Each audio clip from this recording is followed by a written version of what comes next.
we can certainly see here, and we've been watching throughout the morning, the winds at the upper levels cruising along here. But we are in the marina, so we want to talk about the water. And a couple things we noticed earlier, as we see the water, you can see occasionally, you can learn a lot from the water too, we would see the raindrops really splash. Not a lot of that happening right now, but what you can see are the ripples on the water. We are in a protected marina, so the wind doesn't have as far to travel over the water to really get the waves going. You can see a little bit of ripple, and you can get clues, Mike, about the weather just by looking around your environment, seeing flags blowing, looking at the water, the ripples there, and of course the sheets of rain we've been seeing of the water going across the road, which, Mike, we know is still a threat this morning and the afternoon. Things are just kind of quiet right now. Yeah, it's gonna be a real ugly day for you, unfortunately, in Chicago and a lot of the Midwest, Chris. I mean, it's gonna be like that in places like Indianapolis and Kalamazoo and Detroit. Later today, we could have some real issues across the Ohio Valley, including Cleveland, all the way down towards Cincinnati. I want to show you the pressing issue we've got this morning. It includes some flash flooding.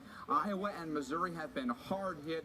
Right there is right there is the state line of Iowa and Missouri. Look at the heavy rain that's accumulated here in northern Missouri. In places around Kirksville, about 8.5 inches of rain, some very heavy rain over on Keokuk and Quincy, over toward Jacksonville, eventually Springfield. Adams County right now, right over into extreme western Illinois, is under a flash flood warning. Ellington, Melrose, and Quincy. That's until 11 o'clock this morning. A lot of high water in the roadways. A lot of road closures because of this heavy rain, including around US 36. Warrenton, over towards St. Charles, St. Louis. I was just looking at some of the traffic cams right at the intersection there of 64 and 70. Very wet roads right now. Your windshield wipers will be going full blast.